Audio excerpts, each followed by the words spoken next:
If you love For the Girls podcast, then you'd love working with me directly even more. I'm a confidence coach with a super fun membership, the Confidence Club, where you get daily coaching with me personally via group chat, and I host a live group call every month. If you want high value coaching at a low ticket price, this is for you. The Confidence Club is for the girls who want to grow at their own pace, take the pressure off of a private setting and weekly call commitments, learn alongside a supportive community of like-minded besties, and gain an unlimited amount of insight and mentorship at an affordable rate. No matter how busy your schedule is with work, school, or kids, this program is a game changer and was designed with you in mind. And for those of you who want to accelerate your personal development journey with private coaching, I offer 3 or 6 month one-on-one coaching programs for the girls who are ready to go all in. For all the details on coaching with me, head to victoriaalario.com or click the link in the show notes. Settling is not an option for me. Everything I desire is already mine. What if you can have it all? Because every day is for the girls. Hello. Welcome back to another episode of For the Girls. I'm your host, Victoria Alario. And today we are talking about the art of detachment and letting go. This is a really, really big one because I think a lot of people, now I'm not someone who talks specifically about the attachment styles because I've actually never really looked into it. I do want to have a guest on at some point to break them down, but in any case, a lot of people really struggle with attachment just in general. They tend to have attachments to people and places and relationships and things, and letting go is really, really, really hard. People, more often than not, think from a scarcity mindset. And you girls listening know how often I talk about the importance of abundance and having an abundant mindset because you're more focused on what you do have rather than what you don't have. And you're more focused on what there is to gain rather than what you have lost. And I think when it comes to that feeling of losing something or giving something up or letting go, detaching from it, the most abundant way to think about it is to say what you lose when you gain self-love is actually just the universe decluttering for you and making space for what better suits you. And ultimately, I think people know when something or someone is not suiting them, but they hold on to it because it's better than having nothing. Or what if the next guy is worse? I mean, I've actually had clients and friends both have the mindset and say things like, if I'm going to have to deal with bullshit, then I'd rather just get back with my ex. Why deal with the next guy who's an asshole when I could just be with my ex then? And it's like, well, why do you have to be with either? Why do you have to be with an asshole? Why do you just excuse your ex's behavior because somebody else wasn't for you? Why not be single? Why not wait a little longer? Why not go out and date more people? Why not do all of these things to find someone better or something better, a better situation than just settle for anything you can get? And that may be calling some of you out. Some of you may actually relate to that. You go through a breakup with your ex because he was shitty, things were shitty, you were both miserable, you were fighting, blah, blah, blah. Then you start dating somebody else and he's got issues too. And he's got his own problems. He's insecure. He fights with you over nonsense and blah, blah, blah. And then you're like, fuck it. If I'm going to deal with this, I might as well deal with it from my ex. I already have the history and the comfortability there. Why even bother getting into this relationship? This is a waste of time. And if that's something that you have felt at a point, then just know that you haven't even scratched the surface on finding something that better suits you because you haven't made the space for it. You have to allow yourself to physically and mentally detach from it first. You have to be able to let go of it first. Another one of my favorite sayings is, just because things could have been different doesn't mean things would have been better. It is so important to prioritize your peace than to try to understand why things aren't working out. It's so much more important to prioritize healing and self-love and passion projects and hobbies and all different things that just ultimately make you feel good and make you feel better than it is to hold on to the idea of something just because you're not 100% sure of how or why or when or whatever. Like, there's still some blanks that could be filled in. There's still some questions that haven't been answered. So you're racking your brain trying to figure out why didn't things work out? And why didn't I do things differently? But again, your peace is much more important than being able to answer that question. So yes, it is important to have that mindset of being able to let go of these things. But what's even more important than letting go of that is being able to let go of your old self, the past version of you. And that past version of you, or that old self, could be the version of you listening right now. And think from the place of future you, the you that you want to be, the you that you want to step into. So think about that version of you that was at such a low point, or that really struggled mentally, or that couldn't get out of a toxic relationship or a shitty situation, or the version of you that blames yourself for the breakup, that blames yourself for why things didn't work out. Let go of her completely while making peace with her. You can still fully love that version of you and accept that version of you and give grace to that version of you and have patience for her as well. Two things can be true. You can be on your evolving journey. You can completely evolve. You could never want to go back to your old ways. You could want so badly to step into your 2.0 self and never look back. And at the same time, you can also be undeniably grateful for her, because that version of you is the one that learned all the lessons while overcoming these certain experiences. This new version of you is the byproduct of the old version of you that had to go through it. So maybe things wouldn't hurt you anymore the way they used to, but that's because the first version of you already went through it. So now your 2.0 self can't really be hurt by it or fazed by it, because it's like a been there, done that.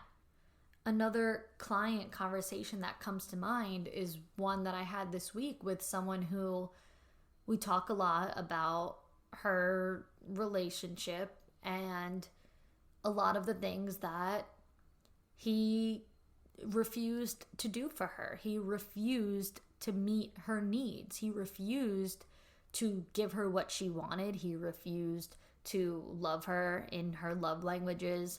He just could not emotionally connect to her. He refused to emotionally connect to her. He just did not want to give her what her heart needed.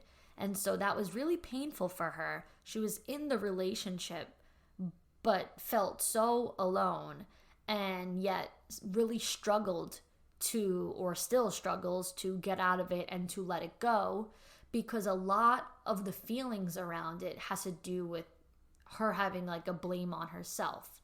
And she has this mindset of like, maybe I do nag too much, or maybe I am expecting too much, or maybe I am asking for too much. And it starts to turn into her almost like gaslighting herself, which tends to happen when we are so attached to a situation. If we cannot detach from it, we start finding ways to blame ourselves and find all the things that we did wrong and all the reasons why maybe they're right.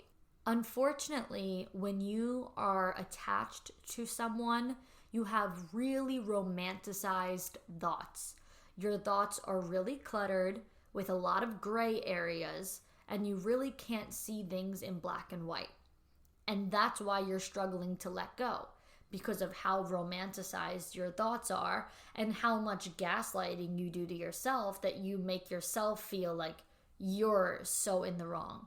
Now, let's not get that confused with holding yourself accountable, because, of course, we're not perfect. And of course, I think you should hold yourself accountable for your wrongdoings. But I also think if a relationship is causing you so much pain, and you're actively crying or you're actively hurt and struggling, and you know this to be true, you know how hard this is for you, you know how much pain you're in, you need to trust that it's not you. You need to trust that you are not just choosing to bring this pain upon yourself. There is something there. There is something that's actively hurting you. You just have to be able to identify what it is. And now, if you have identified it, and if you've communicated it with this person, then things should be progressing from here if this is a healthy dynamic.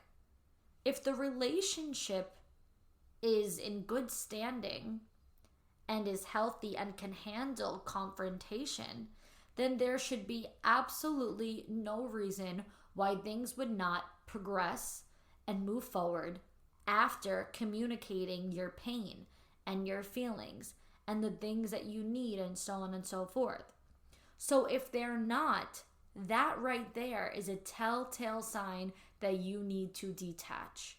You need to let it go. And what I told this client was that you're going to be in pain at that point either way. So why not choose the pain that's going to put you in a better position, 5 months from now, a year from now, 2 years from now?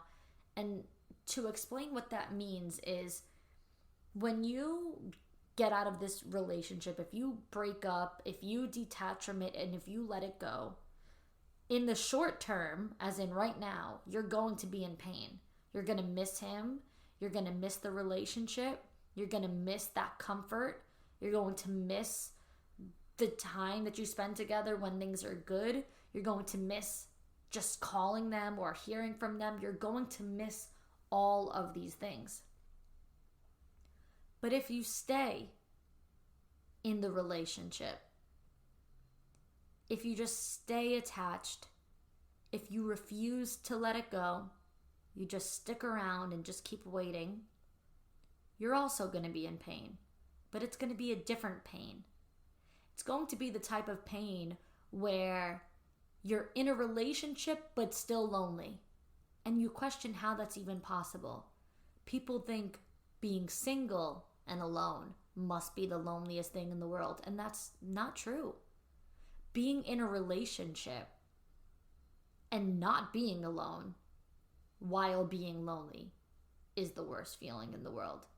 So would you rather go through the pain of being single and alone, or the pain of being in a relationship and alone? Because that is unbearable. You're going to be in pain while having him present, because what?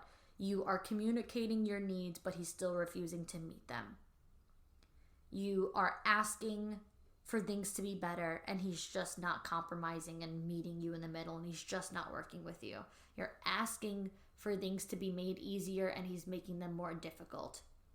You are communicating with him and telling him what the issues and problems are, and he's not providing solutions for them. That type of pain is going to set you back years compared to the pain of having to get over this right now and staying single right now. And when you are in that pain of like staying in a relationship for too long or whatnot, overstaying friendships or whatever it might be, you're going to have so much fear around it, so many worries around it. You're going to constantly be overthinking. And letting go removes all of that. You're going to release that doubt. You're going to have so much clarity that you're going to feel so safe and secure making your decisions. Why would you have any fears? If you've already accomplished getting out of it, then there's no fear around losing it because it's already gone. It's already something that you don't need to deal with. So you're not going to have those fears and worries, that anxiousness that's going to constantly come up about worrying about like saying or doing the wrong thing or skating on thin ice. You're not going to have those fears because the dynamic is done. You don't have to deal with it anymore. You're no longer going to be overthinking every little thing because again, it's gone. You've let it go. You've released it. And all of that worrying and anxiousness and like I said, that skating on thin ice, like feeling like you're on edge with somebody, that right there should be the telltale sign that it is time to detach. It is time to let go. And there's so many different ways to know and signs to see. But I think ultimately those gut feelings can tell you at the forefront. If you feel like you're constantly battling or you're constantly struggling and you feel like you can never say or do the right thing around someone, or you just feel like you're not progressing, like you keep having these conversations but nothing is growing, nothing is progressing, nothing is getting better.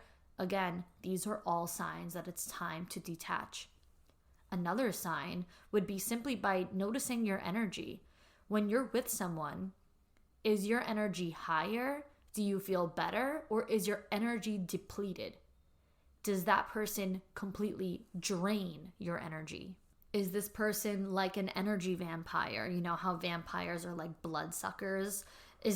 Are they like an energy sucker? Is it like really hard to be around that person because they completely take your energy down? Okay, that right there, again, telltale sign. You know how you feel around certain people. I have had to make really huge efforts to not be around certain people because of the way that they, deplete my energy. And I find that if I have to be really mindful, now I live mindfully, but I mean in a different way. I have to be really mindful of every single thing I say or do around someone, whether it's like this person is judgmental, or this person is going to go ahead and repeat everything I say, or this person is very argumentative and constantly takes things I say out of context, like those kind of ways. If I feel like I have to be that mindful around someone with my words, again, sign I need to detach, sign I need to remove that person from my life, remove myself from their presence and let them go. Also, another way is to really observe how you respond to this person. Are you responding or are you reacting? Are you speaking and having communication with them, or do you feel defensive? Do you feel like you get overreactive, or it's like super reactive, or like really emotional, or constantly overwhelmed? Like, does this person take an emotional toll on you to the point where you feel like anytime you try to have an open conversation with them, it turns into an argument? Like, trying to have that deep, emotional, open discussion where you could tell each other everything is now turning into World War III. Or even, like I said before, like you're repeatedly bringing up an issue. It's constantly getting readdressed. You're constantly telling them over and over that something hurts you or is a concern to you, and you feel not only like it's not progressing, but they're taking your feelings and turning it into a negative thing. They're turning it into a problem, or they're dismissing it, or they're telling you, get over it, or they're telling you it's not a big deal. If they are invalidating your feelings, they're making you feel bad. They're making you feel needy. They're making you feel annoying. They're completely ignoring you. Or maybe they're just telling you yes. They're yesing you to death just to shut you up. But you know that it's not genuine. You know that they don't actually mean what they say. They're making promises that they can't keep just because it's going to end the conversation. They clearly don't want to talk about it. All of these things, if this sounds like something you're dealing with, these are signs that you need to detach. And trust me, I can keep going.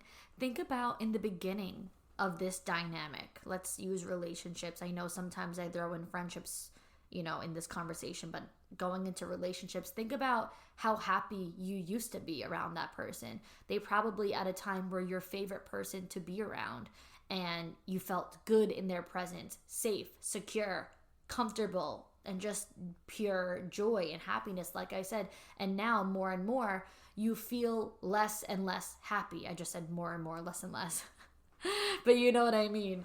You feel less and less happy to be around them. And instead, you feel so anxious to the point where you almost want to avoid being around them, or you'd rather spend time with other people. Like maybe in the beginning you wanted to spend every weekend with them, and now you realize, now I just want to spend my time either alone or with my friends. Like I don't even want to spend time on that person or with this person because it makes me feel just so uncomfortable, when at a time I used to feel so happy.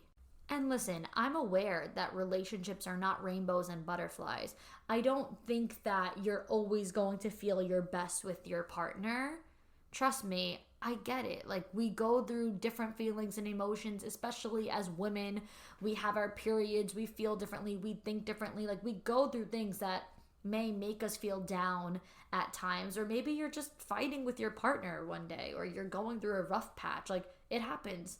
Couples argue, they fight. Like that's healthy and normal, and it's not the end of the world to feel annoyed by them at certain points. But there's a difference between feeling like, am I just annoyed by this person, or do I no longer feel safe in their presence? And that doesn't have to mean physically safe. So don't take it too literally. It doesn't have to mean, oh no, I feel safe. He would never hurt me. He would never physically harm me. No, I don't mean that. I mean emotionally safe. I mean mentally safe.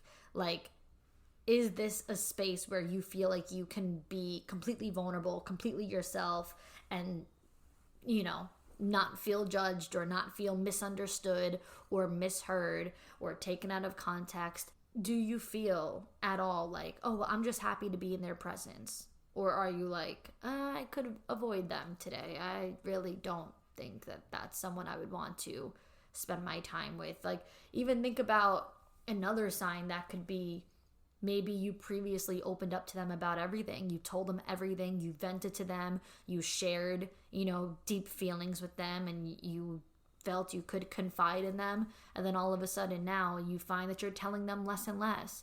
And they might even call that out. I've had friends who, over time, that I like distance myself from, that would tell me, you don't tell me anything anymore. I wasn't kidding when I said every day is for the girls, because now you can work with me directly every day in the Confidence Club, my high value coaching membership at a low ticket rate. I'm offering daily coaching via group chat and a live group call every month for members of this supportive girl gang. The Confidence Club is for the girls who want to grow at their own pace, take the pressure off of a group setting and weekly call commitments, learn alongside a like-minded community, and gain an unlimited amount of insight and mentorship at an affordable rate. And no matter how busy your schedule is with work, school, or kids, this program is a game changer and was designed with you in mind. So come raise the bar with me and your new besties in the Confidence Club at victoriaalario.com. A few years ago, I got the idea that I wanted to sell lingerie, but I had no idea where to get started. And then I found Shopify. Shopify is the e-commerce platform revolutionizing millions of businesses worldwide. Whether you're a garage entrepreneur or IPO ready, Shopify is the only tool you need to start, run, and grow your businesses without the struggle. It puts you in control of every sales channel. And once you've reached your audience, Shopify has the internet's best converting checkout to help you turn them from browsers to buyers. I would say one of the biggest obstacles for a first-time shop owner is having no e-commerce experience. But Shopify simplified everything so much for me that the site became the least of my worries. Shopify gave me everything I needed to take control and take my business to the next level. Plus, Shopify's award-winning help is there to support your success every step of the way. Sign up for a $1 per month trial at shopify.com/forthegirls, all lowercase. Go to shopify.com/forthegirls to take your business to the next level today. That's shopify.com/forthegirls, again, all lowercase. Life doesn't happen bi-weekly, so why should payday? The money you earn can be in your hands today with EarnIn. EarnIn is an app that gives you access to your pay as you work, up to $100 per day or up to $750 per pay period. Just download the EarnIn app and verify your paycheck.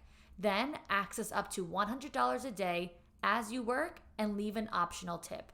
Any money you access plus tips are automatically repaid from your next paycheck. To me, financial stability is extremely important. So that's why I'd use EarnIn, because it empowers you to live life to the fullest. And now you can make EarnIn a part of your financial routine and join EarnIn's over 3.5 million customers who say things like, when I think about EarnIn, I think about financial stability and security. It gives me a lot of peace of mind. So download EarnIn today, spelled EARNIN, in the Google Play or Apple App Store. And make sure when you download the EarnIn app, you type in For the Girls under podcast when you sign up. It'll really help the show. That's For the Girls under podcast. Subject to your available earnings, daily max, and pay period max. See earnin.com/TOS for details. EarnIn is a financial technology company, not a bank. Bank products are issued by Evolve Bank and Trust, member FDIC. Or I feel like I don't know anything about you. I feel like you never tell me anything. I feel like everyone else knows what's going on and I know nothing that's happening. You never tell me anything. And it's like, yeah, there's a reason for that. Like maybe in the past I used to, and now I feel like I can't do that anymore. Or maybe I just don't feel comfortable. Or maybe I feel like you are not someone I could even trust. Is the trust broken? That's another sign right there. This list of signs can keep going on and on. If you feel like the trust is broken, then you won't be able to feel that emotional safety and security with that person and confiding in that person. And another few things that come to mind, one of which being, do you find yourself at this point constantly having to make excuses for this person or justifications for this person? Are people recognizing the behavior, seeing the behavior, calling it out, talking about it? And now, even though you know that it's true, even though you're aware of it deep down, you find yourself defending them, getting defensive over them, explaining, over-explaining, justifying, excusing. I think I've talked about this in a podcast episode about friends, toxic friends, jealous friends. I forget which episode it is, but I'm just vaguely remembering having this conversation where I had a friend who I always had to basically lie to excuse her to people as being super shy. She gets really shy, when the reality is she was not a shy person. Everyone who was calling her cold and unfriendly and standoffish was correct. She was all of those things. She was not a warm person that people would enjoy to be around. People hated when I brought her around, and they felt bad to tell me because I loved her so much and she was my friend, and no one would ever want to talk bad about my friend to me. But they made little comments here and there like, oh, she's really not that welcoming or friendly. And I would always say, oh my God, no, she's so shy. I always had to write her off as being shy.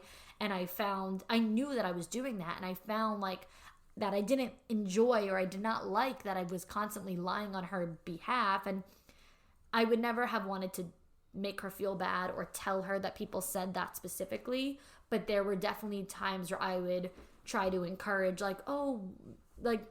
go up to her and say hi, or be really friendly, just be really nice. I would make little comments, and I would always say, I know that you're shy. And even though I knew it wasn't true, it was almost like I was trying to convince myself of that. And I think that is something now that I can reflect on as a sign of this, of if you find yourself in that position where you are lying and excusing someone's behavior, honestly, almost like gaslighting yourself to believe it, that right there should tell you, like, either this needs to be head on addressed and confronted and worked on and, progress from there, or you need to let this person go. And the last one that's coming to mind is, what side of you does this person bring out? Are they starting to bring out the worst in you? Are they starting to bring out things in you that you don't like about yourself? Are you starting to lose yourself and no longer be able to embody that better version of you?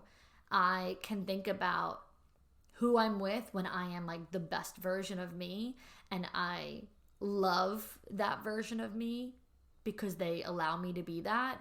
And I can think about who I'm with when I feel like almost an unhealthy version of myself comes out. Things that I don't want to be, things that I don't want to embody, things that I don't like. And one perfect example would be friends that I had hung out with that really talked negatively about people, gossip, talking shit. And even when I was mentally past that stage, I felt like I had to please them and go back into that stage when I was with them. I felt like if I was going to hang out with these people, that's just like what you do. They just talk negatively about people. They always have something to say. There's always a comment, and it's like, that's just the type of conversation. So if I'm going to be with them, then that's the version of them that I kind of had to be. And over the years, of course, I completely let myself detach from that, because it's like, if I'm proactively working on myself to be a stronger, better version of me, that's quite hypocritical, isn't it? To also conform to what other people want and to be a yes man and just please other people, because I'm not a people pleaser. So that people pleasing energy that I realized that maybe I brought out sometimes just goes to show how toxic or unhealthy like they would bring out like that side of me. So I think paying attention to the version of you that you are with certain people can tell you everything you need to know. Even I talked about this as well quite recently. This had to do with friends as well. It was an episode, and I think about the friend who was kind of like gaslighting me into making me think that I was too overbearing, too much of a control freak, like as if I was doing something wrong. And she was always saying it in a nice way. And I think that's the whole thing of gaslighting, isn't it? It's like they package it up nice and pretty in an aesthetically pleasing box with a bow on top. And they're not necessarily mean or degrading, and they're not rude or direct and abrasive and whatnot. They're like just telling you in like a nice way or just in passing, and it becomes like second nature to hear it, and then you start to believe it. And listen, when it comes to my work, of course I want to take control because I take pride in what I do. I am proud of everything I work on. I work my ass off on the things that I do work on. I care a lot about it. I am not neutral about anything I work on. I love the things I do. I am passionate about the things I do. I want them to be up to my standards. I want them to be done right. I want them to be done on time. I don't want to miss my own deadlines. I don't want things to slip through the cracks. Of course, I take pride in my shit because it is a representation of me. And I had a friend who I semi-partnered up with. I don't even know. It was a mess. Like I said, this is in an episode, so you could always find the tea there. But she really made all of those things that I just explained seem like a bad thing, and as if I was way too controlling or was like a huge control freak. And she would say things like, when I would say I've gotten so much better, I'm not as like controlling, or I'm not like such a big control freak, she would say like, no, you really have. I'm so proud of you. And that's why I say like they wrap it up in a bow and make it sound nice and sweet and pretty and pleasing, because it was like an encouraging way. Like when I would take a step back, then she would say, I'm so proud of you that you're not so overbearing and controlling right now. And it made me feel like I was doing something good. But ultimately, what was happening when I was taking that step back and not being quote unquote controlling was that deadlines were getting missed. Things were not getting done. Work was not up to par. Things that she said she was going to do, she didn't do. She canceled a lot. She was late on a lot. She was not a woman of her word. She said she was going to do one thing and then did another. And I excused all of those behaviors because I didn't want to be controlling. And her thing that she said to me was like, if it's not an emergency, it doesn't have to be urgent. If it's not an emergency, it doesn't have to get done right now. So I would see it as like, okay, well, this is not an emergency, so now I guess I'll let it go. But what it turned into was then, say that something was supposed to be done today, and she didn't do it because, quote unquote, it's not an emergency. Oh no, I'll do it tomorrow. Then what would happen tomorrow, the next day, when it was supposed to be getting done because it wasn't done the day before, was, oh, I had a flat tire. So now I'm spending the whole entire day in the auto body shop. Or, oh, my dog has an issue. So now I'm spending the whole entire day in the vet. And this is why I care about deadlines and things getting done when they're supposed to be done, because life happens. So now the day it should have been done, when you were just lazy and didn't do it, now it's not only not done that day, it's not done the next day either, because now the next day you're doing something else. And then the day after, you had a client thing happening all day. And that was already scheduled and that was already planned. So now that can't get changed. That can't get canceled. So now we're 3 days late. And you see what I mean? So I'm going on a whole rant or a tangent, but this is like a true like story of gaslighting that I went through. And quite frankly, it wasn't even that long ago. This was only last year.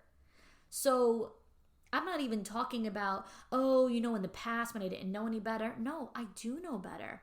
And I am an adult and I am smart and I'm aware and I'm mindful and I'm conscious. And that's how bad gaslighting is, that I didn't even realize it was happening to me. And the more I was told, you know, you're doing so much better when you let things go, I thought, I'm growing. I'm stepping into a better version of myself. No. I was just having somebody want to excuse themselves from being super unprofessional and making me feel bad for being super professional. Needless to say, when all of these things really come to fruition, if you're going through something like that, again, detach. Let it go. You don't want people like that in your life. You don't need relationships like that in your life. You don't need anyone who makes you feel like something or someone you're not and brings out like the wrong side of you. You only want to be around people who are uplifting and allow you to be who you are, unapologetically, candidly, and authentically you. So what do you do? How do you start detaching? Well, first things first, you gotta unromanticize those goggles. You gotta stop seeing things through a rose-colored lens and put on your 20/20 prescription glasses, see things in black and white, see things as they are, stop seeing things for the potential of them, and start calling it like it is and seeing the reality. And make sure you remove these people from the pedestal that you're putting them on. You may love them so much. You may see the value in them. They may have been your best friend, your partner, your spouse, your roommate, a parent, a sibling, whatever. Like, they may be someone that you see so highly, but because you put these expectations on them to be the version of them that you have in your head, and if they're not stepping up to that, they're not delivering that, you need to remove those expectations and you need to remove them from a pedestal, because they're not perfect. They're not going to live their life exactly how you want it. They're going to live their life how they want it, what pleases them, even if it hurts you, even if it doesn't work for you. So you gotta take them off of that pedestal. Also, start speaking and responding and stop reacting. If they're presenting you negativity and harshness and toxicness or unhealthiness, don't allow yourself to get to that erratic or overwhelming, super highly emotional, defensive and reactive way. Respond, okay? Or better yet, set boundaries and don't respond at all. You don't have to respond to everything. If it doesn't work for you, you can let it go. You can put that boundary there. But at the very least, if you are going to respond, really work on controlling your emotions, keeping it together instead of getting highly reactive. Start validating and reassuring yourself. Stop needing validation from other people or reassurance from other people, and start approving or denying from within yourself. Say yes when you mean yes. Say no when you mean no. Say what you mean what you say, and validate yourself. If you're confused, make a hard decision. Don't worry about saying or doing the wrong thing. Just decide. If you can allow yourself to prioritize your divine happiness and the personal acceptance of yourself, you're not going to be worried about or thinking about what other people think or say or their opinions. You're going to be in a much more optimistic mindset of like, no, this is what makes me happy. I'm prioritizing my happiness and I'm accepting myself, meaning these are my standards, these are my boundaries, these are my goals, these are my desires, these are my values. This is what makes me feel good. This is what makes me feel bad, period. So I don't need validation from other people because I'm prioritizing just accepting myself, personal acceptance, and my divine happiness. And remember what I said before. You may be struggling with current pain because you have to let go of something and that might hurt. So it is likely that you're going to be put in a painful current reality, but think about your happiness of the next 6 months, 9 months, year, 2 years, 3 years, 4 years. Think about your future joy and realize, can this person bring me the joy that I want to have, in 5 years' time? Or will I have served myself for the greater good if I let this toxic situation go? Also, declutter everything. Make lists, okay? Make a list of what you need to let go of, physically and emotionally, okay? Include everything. You're going to declutter anything you tangibly can declutter. Emails, text messages, photos, your deleted photos album, your WhatsApp, your storage, like declutter anything, drawers, your refrigerator. I am constantly cleaning out my drawers and getting rid of clothes and whatnot.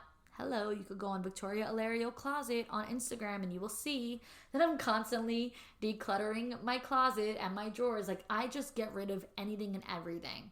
Cabinets, shelves, junk drawers, just declutter. Like anything that can be opened and decluttered. Your car, yes, your car, the little like armrest in your car, the glove compartment in your car, your trunk, literally like anything and everything. Just declutter anything you physically can. The attic, the basement, your closet, the storage, the garage, the games. I'm just thinking of literally anything and everything. Your receipts, everything, okay? Declutter. But like I said, it's not only physical, it's also emotional. What else do you need to get rid of? Think deep. Think about your traumas and your wounds and your hurts, and think about the things that you're holding on to, whether it is the need for external validation or overthinking, or your anxious thoughts, your negative thoughts, the negative self-talk. That's a big one. You need to let go of your negative self-talk. What about your blockages? You need to remove your blockages. And by the way, you should be writing all of this down. Like I said, you're going to make a list of everything. So when you're not only making your list of the physical things to declutter, the phones, the texts, the emails, whatever, you're also making a list of the emotional things to get rid of as well. So make sure right up at the top you have negative self-talk or negative thoughts. You're getting rid of anything that is blocking you, because as soon as you can remove these blockages, what are you doing? Like I said all the way back in the beginning, you're making space. How about your negative habits? Smoking, maybe even drinking, which I just had a conversation with my cousin about, because I feel like lately I've been back on drinking a lot. Not a lot compared to the average person, but a lot for myself, because I've been drinking more often when I go out to dinner, and I hate it. I hate what it's done to my body. I hate how I feel. And that's something that I need to let go of and detach from, because you don't need to do it. So any negative habits that you feel like you have that you don't like, you don't need to do them. Allow yourself to get rid of it. And those limiting beliefs, write that down. Think about all the limiting beliefs that you have that are currently holding you back and directly blocking your blessings. They are so harmful to you.